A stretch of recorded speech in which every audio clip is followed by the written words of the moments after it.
नमस्कार। आज की कहानी लालची आदमी और अजनबी। एक समय की बात है। एक लालची आदमी किसी गांव में रहता था। वह मेहमानों से कतराता था क्योंकि उनकी आवाभगत में उसे कुछ न कुछ खर्च करना पड़ता था। एक दिन एक अजनबी ने उसे बेवकूफ़ बनाने का निर्णय किया।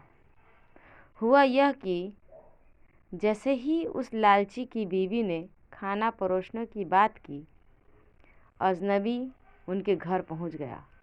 फिर बोला, सरकार, मैं बहुत भूखा हूँ। पिछले 3 दिनों से कुछ भी नहीं खाया। ओफ! लालची ने निश्वास छोड़ते हुए कहा, पिछले साल मुझे बहुत घाटा हुआ था। इस साल की फसल बर्बाद हो गई। माफ़ करना भाई, घर पर बिल्कुल अनाज नहीं है। अजनबी चला गया, पर थोड़ी दूर जाकर वापस लौट आया। इस बीच वह लालची खाने पर बैठ चुका था। अजनबी को लौटते देख उसने तुरंत अपनी पत्नी से को पुकारा, जल्दी से यह खाना उठा ले जाओ, और वह अजनबी आए तो कहना कि अभी अभी मेरी मौत हो गई है। अजनबी के आते हैं पत्नी बोली, अभी अभी मेरे पति का देहांत हो गया। अजनबी बोला, अरे तब तो मुझे इनकी कब्र खोदने में मदद करनी चाहिए। लाइए लाइए फावड़ा दीजिए। वह ज़मीन खोदने लगा, फिर उस जिंदा मुर्दे को उसमें डाल दिया। लेकिन लालची पति यह सोचकर नहीं हिला कि मेरी पत्नी थोड़ी देर में आकर मुझे निकाल लेगी। अजनबी फिर चला गया और औरत ने अपने पति को निकाल लिया। वह अजनबी लाख कोशिशों के बाद भी मेरे घर भोजन नहीं कर सकता। लालची बोला, जाओ मेरा भोजन ले आओ और मैं आराम से खा सकूँगा। लेकिन उसने खाना शुरू ही किया था कि वह अजनबी फिर आ धमका।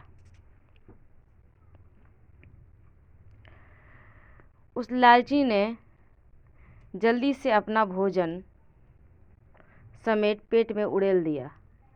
उस गरम भोजन से उसका सारा पेट जल गया। सरकार, अजनबी बोला, पहले आपने अनाज न होने का ढोंग किया, फिर अपने मरने का ढोंग। लेकिन आपके पेट को देखकर ऐसा लगता है कि आपके घर अनाज नहीं। अच्छा तो सुनो, लालची ने साफ साफ कह दिया, आदमी चाहे वह प्रेत ही क्यों ना हो, मेरे घर भोजन नहीं कर सकता। यह सुनकर अजनबी चला गया और प्रेतों के परदेश गया, जो मनुष्य के कट्टर दुश्मन थे। उसे देखते ही सारे प्रेत भूत हाथों में छुरे लिए उसे घेर कर खड़े हो गए। मैं आपको कष्ट पहुंचाने नहीं आया, सिर्फ उस व्यक्ति के बारे में बताने आया हूँ जिसे आपकी निंदा करते हुए कोई भय नहीं लगता। उसने कहा, कौन है वह? उन्होंने हैरानी से पूछा।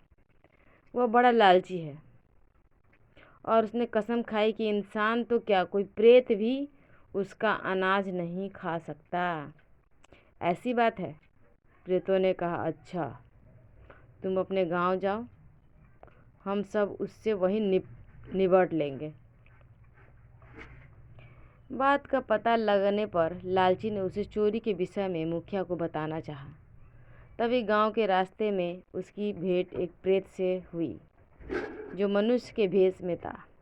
लालची ने अपने दुर्भाग्य की कहानी उसे सुनाई। तुम अपने मुखिया के पास जाओ और प्रेत से सलाह लो।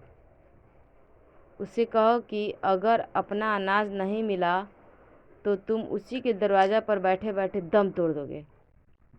लालची मुखिया घर पहुंचकर बोला, मुखिया, कोई मेरा धन चुरा कर ले गया है। अगर आपने मेरी खोई हुई चीज़ मुझे वापस नहीं दिलाई तो मैं यहीं दरवाजे पर दम तोड़ दूंगा। मुझे माफ़ करना भाई, मुखिया बोला, लेकिन तुम्हारा धन किसने चुराया, यह मुझे कैसे पता चल सकता है? यह सुनते ही लालची मुखिया को डराने के लिए मरने का स्वांग किया। उसने इतना अच्छा अभिनय किया कि मुखिया ने उसे सचमुच मृत समझकर दफनाने की आज्ञा दे दी।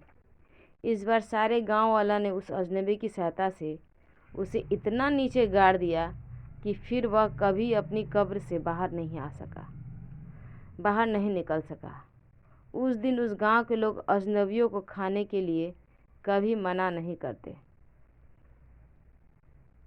इस कहानी से हमें यह शिक्षा मिलती है कि लालच बुरी बला है। कहानी अच्छी लगे तो सब्सक्राइब करें। धन्यवाद।